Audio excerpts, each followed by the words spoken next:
स्वागतम गुरुदेव, स्वागतम सुस्वागतम, स्वागतम गुरुदेव, स्वागतम गुरुदेव, शरणागतम गुरुदेव, स्वागतम गुरुदेव, शरणागतम गुरुदेव, सुस्वागतम गुरुदेव, शरणागतम गुरुदेव, सुस्वागतम गुरुदेव, शरणागतम गुरुदेव, शरणागतम गुरुदेव। बोलिए गुरुदेव भगवान की जय।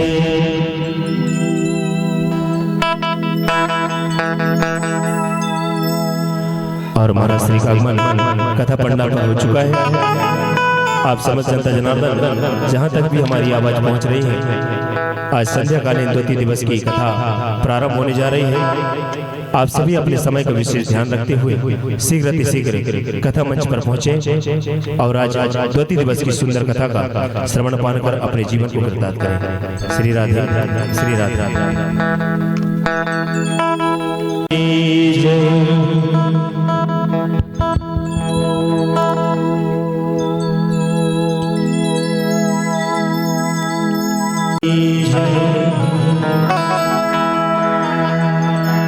श्री भागवत भगवान की है आरती, पापियों को पाप से है तारती। श्री भागवत भगवान की है आरती, पापियों को पाप से है तारती। श्री भागवत भगवान की है आरती, पापियों को पाप से है तारती। यह अमर ग्रंथ ये मुक्ति पंथ ये पंचम वेद निराला, नव ज्योति जलाने वाला। यह अमर ग्रंथ ये मुक्ति पंथ ये पंचम वेद निराला, नव ज्योति जलाने वाला। हरि नाम यही हरि गान यही, हरि नाम यही हरि गान यही, जग के मंगल की आरती, पापियों को पाप से है तारती। श्री भागवत भगवान की है आरती, पापियों को पाप से है तारती। श्री राधे।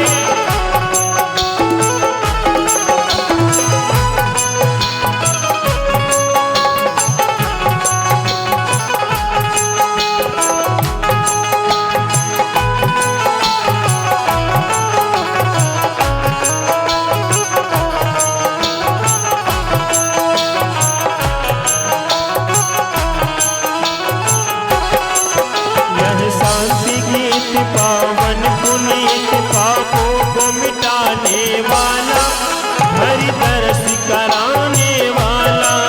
ये शांति गीत पावन पुनीत पापों को मिटाने वाला, हरि दर्श कराने वाला।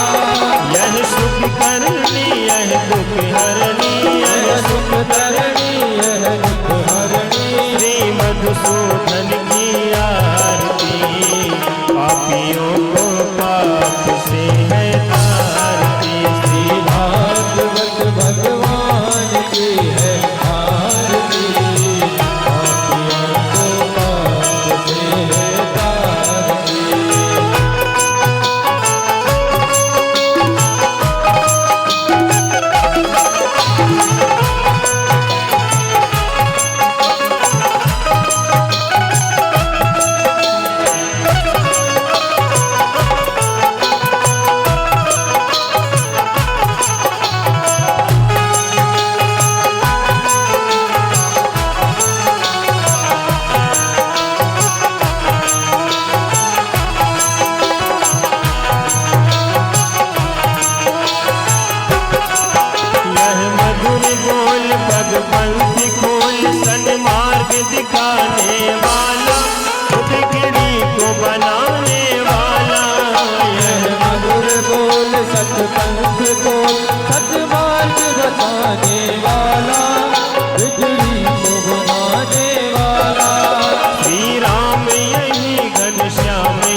श्याम यही, मेरे राम यही, मेरे श्याम यही, प्रभु के महिमा की आरती, पापियों को पाप से है तारती, श्री भागवत भगवान की है आरती, पापियों को पाप से है तारती, श्री भागवत भगवान की है आरती, पापियों को पाप से है तारती।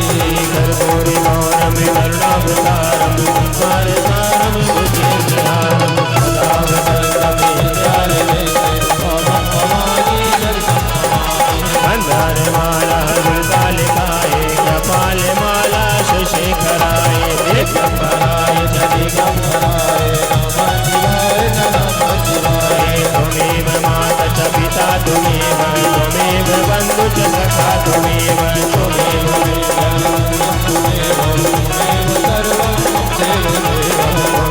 सर्वं मम देव देव, त्वमेव सर्वं मम देव देव। हरे राम राम राम हरे हरे कृष्ण कृष्ण कृष्ण हरे हरे राम राम राम हरे हरे कृष्ण कृष्ण कृष्ण हरे हरे राम राम राम हरे हरे कृष्ण कृष्ण कृष्ण हरे हरे। बोली वृंदावन।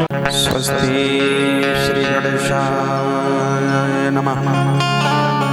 श्री सरस्वते नमः। ओम श्री भवदेश अंजनी नंदराय नमः। श्री युगल चरण कमलभ्यो नमः। श्री गुरुदेवाय नमः। श्रीमते निम्बार्कचार्य नमो नमः। श्रीमद्हंस समारंभां सनकादिक मध्यमाम् अस्मदाचार्य पर्यन्तां वन्दे गुरुं परमपरः। जन्माद्यस्य तोऽन्वयादितरत् चार्ते स्वविक्षस्वराट् तेने ब्रह्महृदायादिकवये मुह्यन्ते यत्रिसूरयः। तेजो वाग्मृतां यथा विनिमयो यत्र त्रसगो मृषः धाम्ना स्वेन सदा निरस्तकुहकं सत्यं परं धीमहि। वसुदेवसुतं देवं कंसचाणूरमर्दनं देवकी परमानन्दं कृष्णं वन्दे जगद्गुरुं। कृष्णाय वासुदेवाय हरे परमात्मने प्रणतः क्लेशनाशाय गोविन्दाय नमो नमः। कस्तूरी तिलकं ललाटपटले वक्षस्थले कौस्तुभं नासाग्रे वरमोक्तकं करतले वेणुकरे कंकणं सर्वांगे हरिचंदनं सुललितं कंठे च मुक्तावली गोपस्त्री परवेष्टितो विजयते गोपाल चूड़ामणिः। राधा साध्यं साधनं यस्य राधा मंत्रो राधा मंत्रदाती च राधा सर्वं राधा जीवनं यस्य राधा राधा राधा वाचिकं तस्य शेषम्। श्री राधा मेरी स्वामिनी मैं राधे तिरुदास जन्म जन्म मोह दीजियो श्री वृंदावन वास। बरसाने की राधिका नंदगाम के श्याम इनके चरणन में करूं मैं कोटि कोटि प्रणाम।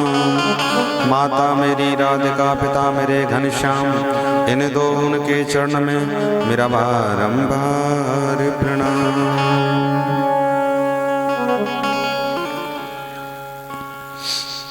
उपस्थित सभी भक्तवृंद, मातृशक्ति, माता बहन, भाई बंधु, छोटे छोटे बाल गोपाल, दूर दराज से पधारे हुए सभी रसिक जन, प्रेमी श्रद्धालु जन, आप सभी का मेरी तरफ से और भागवत महापुराण की तरफ से एवं समस्त इन ब्राह्मणों की तरफ से बहुत बहुत स्वागत है। आइए अपना स्थान लें और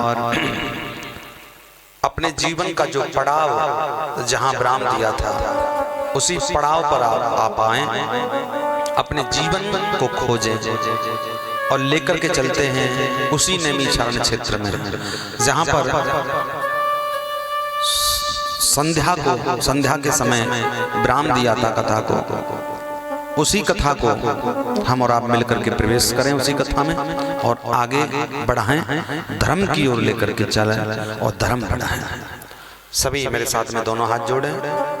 सर्वप्रथम विश्व शांति के लिए मिलकर के प्रार्थना करेंगे। देखिए, और प्रार्थना में इतनी बड़ी पावर होती है, इतना बड़ा प्रभाव होता है प्रार्थना का कि इस प्रार्थना के बस में ही एक दुश्मन भी हमारा अपना हो जाता है। इसी प्रार्थना से भगवान भी हमारे हो जाते हैं। भगवान न माया के बस में है, न काया के बस में है, न धन के बस में है और ना संतान के बस में है। भगवान को तुम्हारी सुख संपत्ति से कोई लेना देना नहीं है। भगवान की भक्ति का विषय अलग है, आपके ऐशो आराम का विषय अलग है। आपके ऐशो आराम से मेरे गोविंद को कोई भी मतलब नहीं है। आप क्या खाते हैं, क्या पीते हैं, कैसा रहते हैं, किससे संबंध रखते हैं, इससे भगवान पर कोई फर्क पड़ने वाला नहीं है। आप भगवान को माने तो वो भगवान हैं और आप भगवान को कभी न माने फिर भी वो भगवान हैं। आप मानो तो भगवान है और ना मानो तो भगवान है, लेकिन उनको तुम्हारे इस ऐशो आराम सुख संपत्ति से कैसा बैठते हो, कैसा ओढ़ते हो, कैसा खाते हो, कैसा पीते हो, ये उनको मतलब नहीं है। अगर मतलब है उनको तो उनको मतलब है कि आप दिन में, पूरे दिन में सुबह से शाम तक कितना धर्म करते हो, कितने दुखियों का तुम सहारा बने, कितने प्यासों को तुमने पानी पिलाया और कितने भूखों को तुमने भोजन खिलाया, कितने असहायों के लिए सहारा बन करके आप चले। सुबह जागते हो, जागने के बाद में जब तक सोते नहीं हो तब तक भगवान की कलम चलती रहती है।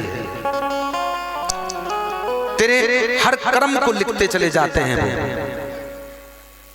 लेकिन जितना जो अधर्म है तेरे दिन में, जो भी तूने गलत किया या दुनिया के लिए किया, उसको भगवान छोड़ देते हैं और जो धर्म के प्रति किया उसको भगवान, उसकी भगवान की एंट्री हो जाती है। तूने दिन में कितना कमाया मतलब उससे नहीं है, तूने कितना भगवान के लिए भजन किया, तूने कितना दुखियों की आंखों का आंसू तुमने उनकी कीमत समझी।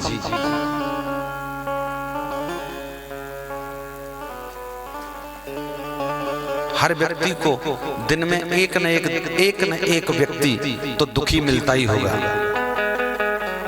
कोई तन दुखी, कोई मन दुखी, कोई धन बिन फिरत उदास और थोड़े थोड़े सब दुखी, बस सुखी प्रभु का दास। तो भगवान को तेरे खाने पीने ओढ़ने पहनने से मतलब नहीं है माय डियर। तूने दिन में कितने संबंध बनाए, कितने फ्रेंड बनाए, कितने गर्लफ्रेंड बॉयफ्रेंड, कितना क्या तूने किया, इसका मेरे गोविंद को कोई लेना देना नहीं है। अगर भगवान को लेना देना है तो वो सुबह से शाम तक तेरी एंट्री करते हैं इसी चीज की कि तूने दिन में धर्म कितना किया, तूने दिन में सत्य कितना बोला। एक बात बता देते हैं, आपके गांव के पास होकर के गंगा जी बह रही हो, गंगा की धार बह रही हो और आपका घर पड़ोस में है, ध्यान से सुनना, आपका घर पड़ोस में है, बाजू में है और तेरे बाजू के बराबर से गंगा जी बहती है और उस बहती हुई गंगा में तुम गोते न लगाओ, तुम स्नान न करो, नहाओ नहीं, तो उसमें गंगा का कसूर है या तुम्हारा कसूर है? जवाब दो, जवाब दे दो। गंगा का कसूर है ना? नहीं, गंगा ही का हो सकता है। क्यों? आप तो गंगा जी से बड़े हैं। आपके पड़ोस में गंगा बहती है और बहती हुई गंगा में अगर आप स्नान न करें तो उसमें गंगा का कसूर नहीं है, उसमें तुम्हारा कसूर है। क्यों? गंगा तो चल करके वहां से तुम्हारे गांव में आई, गंगा का दोष नहीं है, सारा दोष हमारा है। जो हमारे गांव में आती हुई गंगा में और आती हुई गंगा में बहती हुई गंगा में हम स्नान न किए, हमने गोते नहीं लगाए, तो इसमें गंगा का दोष नहीं है। ये दुर्भाग्य हमारा है जो गंगा में स्नान नहीं किया। भागवत क्या है? भागवत भी गंगा है।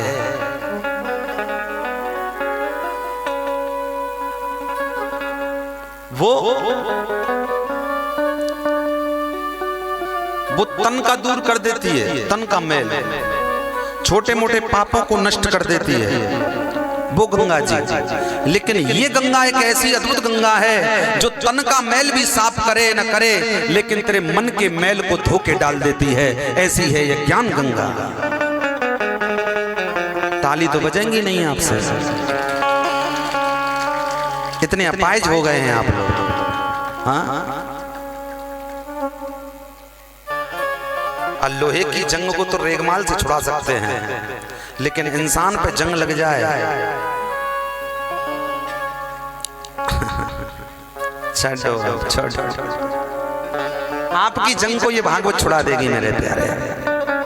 सही है?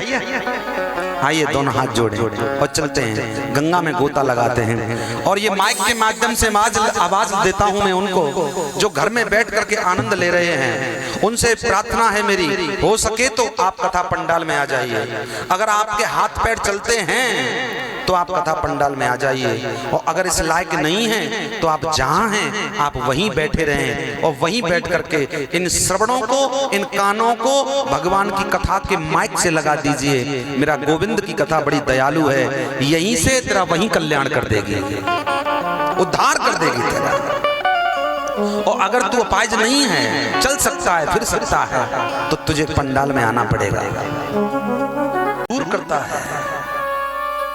ए माटी के पुतले, एक दिन माटी में मिल जाएगा, और मुट्ठी बांध के आया जग में, तू हाथ पसारे जाएगा।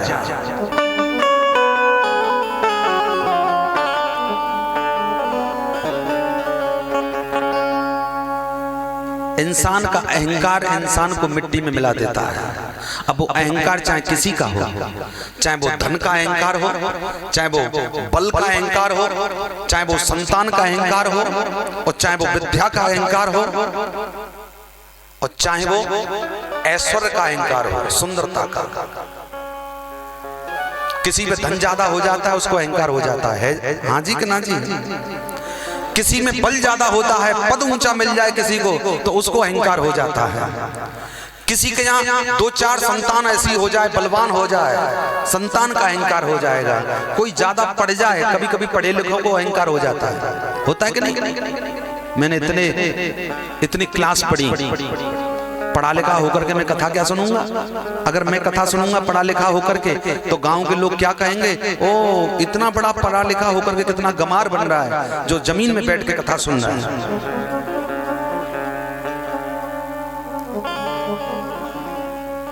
कभी कभी कोई ज्यादा सुंदर होता है ना, सुंदर व्यक्ति, उस सुंदर को भी अहंकार हो जाता है अपनी सुंदरता का। लेकिन my dear, this is not Indian culture my dear. Bhakti is life, love is God, God is love.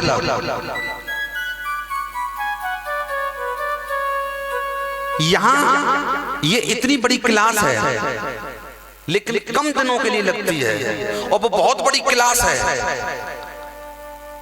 Nursery से लेकर के और न जाने कहां तक पढ़ता है वो व्यक्ति। इतना वक्त देने पर विद्यालय में भी अहंकार हो जाता है। लेकिन यहाँ प्लीज कम टू मिनसंदा Shrimad Bhagwat Katha only on 7 days। यहाँ 7 दिन की क्लास लगती है, और यहाँ 7 दिन की क्लास में जीव का अहंकार नष्ट हो जाता है।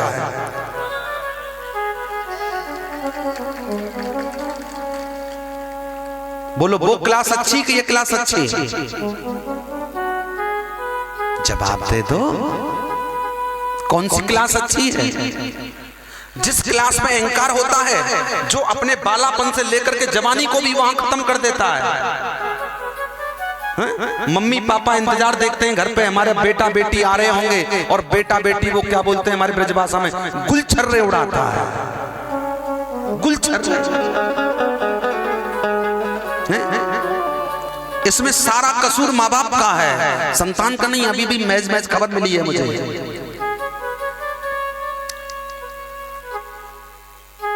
बच्चा दूसरी चौथी पांचवी में पढ़ता है और थोड़ा घर से बाहर क्या गया, मम्मी पापा ने लेकर जिल्लंबा मोबाइल सेल उसको दे दिया, ले बेटी या ले बेटा जा पढ़।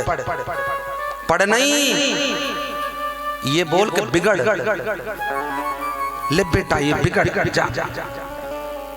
मैं तो कहता हूं माँ बापों से हाथ जोड़ के प्रार्थना है मेरी, आप मानना या मत मानना, अरे हम तो परदेसी फकीर हैं, रमता जोगी बहता पानी, आज आपके यहाँ हैं, मानो न मानो खुशी आपकी, अरे हम मुसाफिर हैं, एक दिन अपने घर जाएंगे।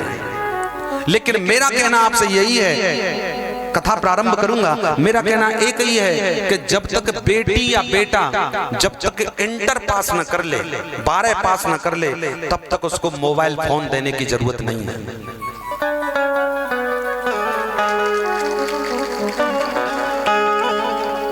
तुमने मोबाइल उसको दिया, तुमने मोबाइल उसको दिया और उसका झूठ बोलना प्रारंभ हो गया, घूम कहीं रहा या घूम कहीं रही है। तुम फोन करोगे, बेटा बेटी कहाँ हो, यहीं अपने फ्रेंड के घर आए थे, लो कर लो बात। इसलिए मेरा आप सबसे प्रार्थना है, बेटी या बेटा हो, और बेटी अक्सर, बेटी अगर हो तो बेटी को कभी भी 12 से कभी मोबाइल सेल दिलाने की जरूरत नहीं है। और एक चीज और, बेटा और बेटी जब स्कूल जाएं, शुरू से ही आदत डालो, माथे पे तिलक लगा करके भेजो, मस्तक पे तिलक लगा के भेजो, गले में तुलसी की कंठी पहना कर भेजो, हाथ में रक्षा सूत्र बांध करके भेजो, कवच बांध के भेजो। और जिस दिन वो टीका ना लगाए उस दिन उसको विद्यालय भेजने की जरूरत नहीं है। बोले पहले टीका फिर स्कूल। कौन कौन मानेगा मेरी बात को बताओ? आजकल ये ऐसा है, ये देश, इस देश में कहते हैं ना कि हम उस देश के वासी हैं जिस देश में गंगा नहीं, हम उस देश के वासी हैं जिस देश में 3 साल की बेटी भी सुरक्षित नहीं रहती है। हाँ जी कना जी, 5-5 वर्ष की बच्चियों के साथ में दुष्कर्म होता है तुम्हारे देश में।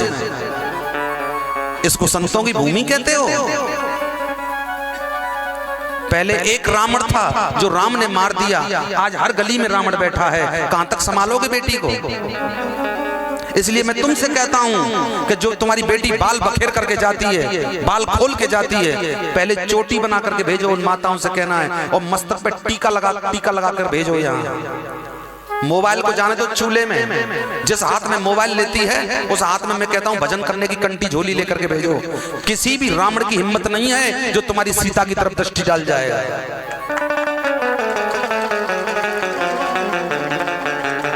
और तुम पहले से स्कूटी हाथ में दे दोगे, एक हाथ में मोबाइल सेल दे दोगे, और ले बेटी ये बात करने के लिए और ये स्कूटी घूमने के लिए, पढ़ना या मत पढ़ना जितना चाहे बिगड़ लेना। तुम्हारी बेटी का ना तो घर में मन लगेगा मम्मी पापा में, और ना ही कथा भागवत सुनने में मन लगेगा, ना ही मंदिर देवालय में जाने को मन करेगा। मम्मी पापा पकड़ के खींच जरूर लाएंगे, लेकिन बैठाल देंगे, लेकिन कथा तो नहीं सुनवा लेंगे। इसलिए मैं आपसे कहता हूं माय डियर, संस्कार दीजिए। सबसे बड़ी धरोहर, सबसे बड़ी दौलत होती है संतान के लिए संस्कार। अगर आपने संस्कार संतान को दे दिए तो मैं तो कहता हूं मेरे भाई बहन, आपसे बड़ा कोई माँ बाप नहीं है दुनिया में। और उन बेटियों से भी कहना है, भाइयों से भी कहना है, जवान भाई बहन बेटी बैठे हैं यहाँ, देखो औलाद की पहचान कब होती है? असली औलाद की बच्चा होता है तब नहीं होती। कहते हैं पूत के पैर पालने में मालूम हो जाती है, गलत हो जाते हैं। जवान असली संतान की पहचान होती है, असली बेटी की पहचान होती है जब बेटी जवान होती है, यंग होती है, तरुण होती है। बेटा की और बेटी की जवानी में मालूम होती है कि ये कैसा है। अगर अपने माँ बाप की नाक को नाक बना करके रखे तो वो संतान है, नहीं अधिकांश आज की औलाद नाक को कटाने में लगे हैं। राधे राधे। मेरी बात कड़वी लग रही होंगी लोगों को, हाँ कड़वी लग रही है तो लगने दो, मेरा पे कोई फर्क नहीं पड़ता। हाँ जी, आ जाओ मेरी पूरी भैंस खोल लाना वृंदावन से, दोनों हाथ जोड़ेंगे। हे ईश्वर सब सुखी हूँ, कोई न हो दुखार, सब निरोग भगवान, धन धान के भंडारी, सब भद्र भाव देखे, सदमार्ग के पति को, दुखियान कोई होवे, सृष्टि में प्राण धारी।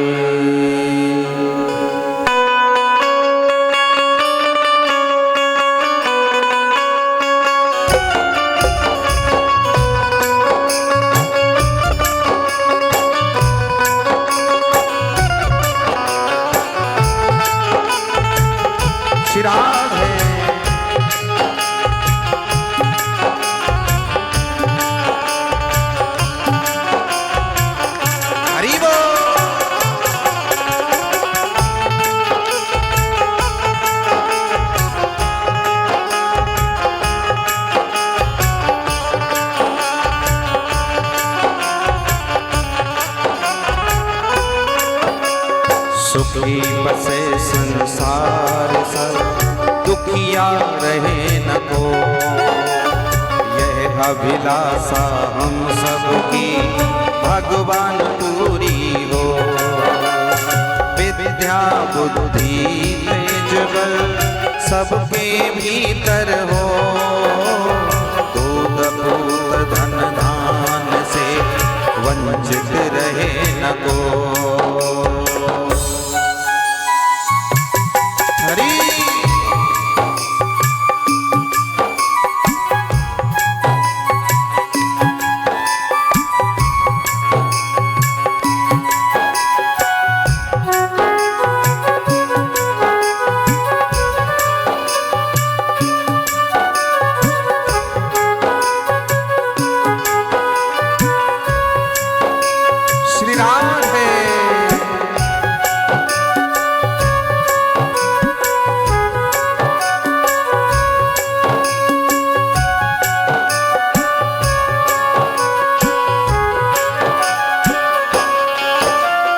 आपकी भक्ति प्रेम से मन होवे भरपूर, राग द्वेष से चित्त मेरा कोसों भागे दो।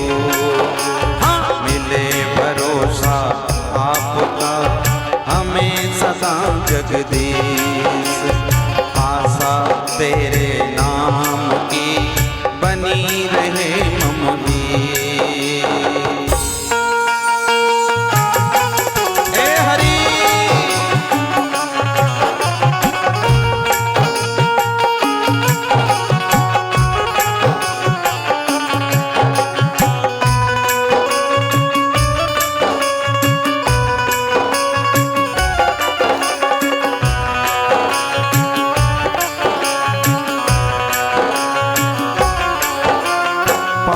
से हमें बचाइए करके दया दयाल, अपना भक्त बनाए के सबको करो निहाल। दिल में दया उदारता, मन में प्रेम अपार, हृदय में दीजिए दीनता, है मेरे करता। साईं इतना दीजिए जामे कुटुंब समाए, मैं भी भूखा ना रहूं, साधु न भूखा जा। हाथ जोड़ विनती करूं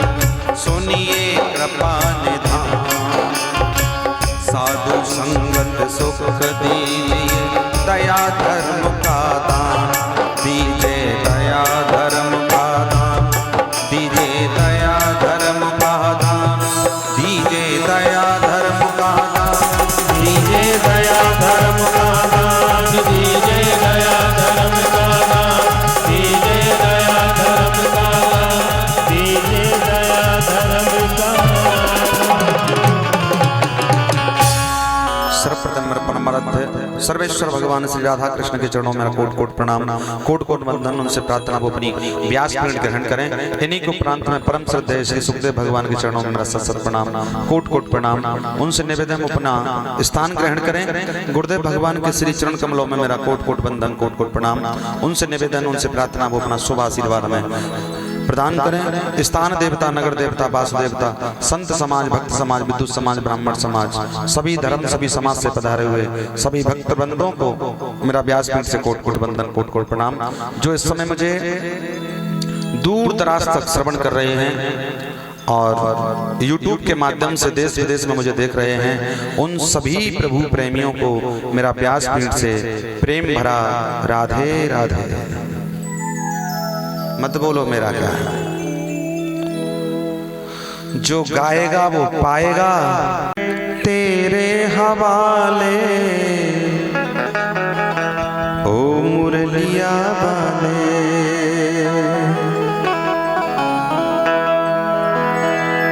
बाकी मुरलिया वाले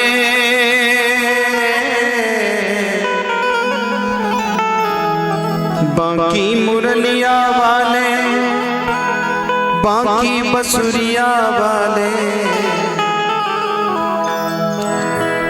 जीवन है तेरे हवाले, ओ मुरलिया वाले। गाएं, थोड़ा सा मन पवित्र करते हैं, वाणी पवित्र करते हैं। उसके बाद कथा में कहते हैं भगवान की कथा को श्रवण करने से पहले जिह्वा का पवित्र होना आवश्यक जरूरी है। जिह्वा तन मन पवित्र है तो भगवान की कथा समझ में आती है।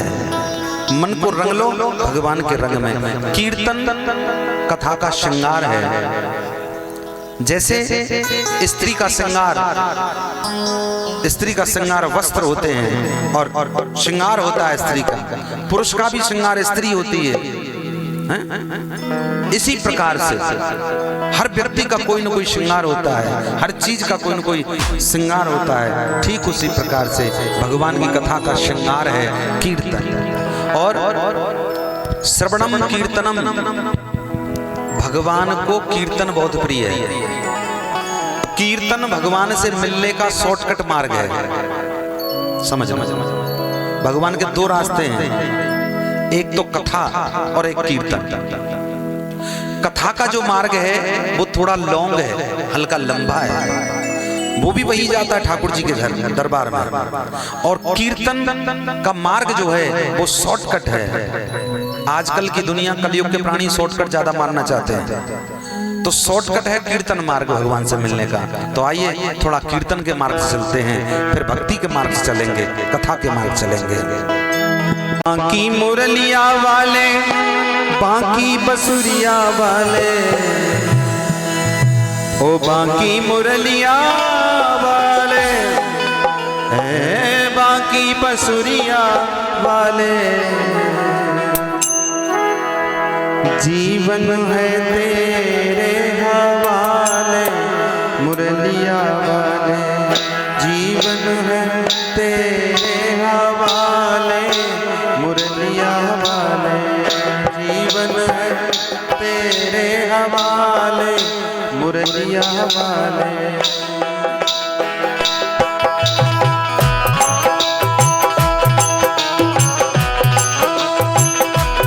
श्री राधे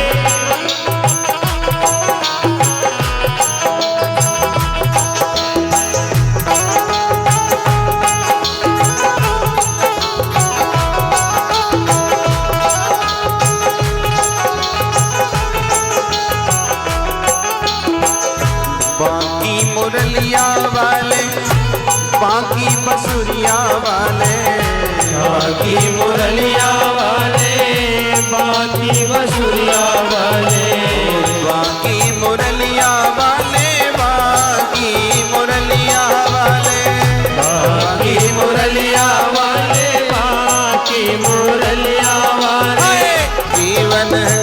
जीवन है तेरे हवाले, मुरलिया वाले, जीवन है तेरे हवाले, मुरलिया वाले। श्री राधे।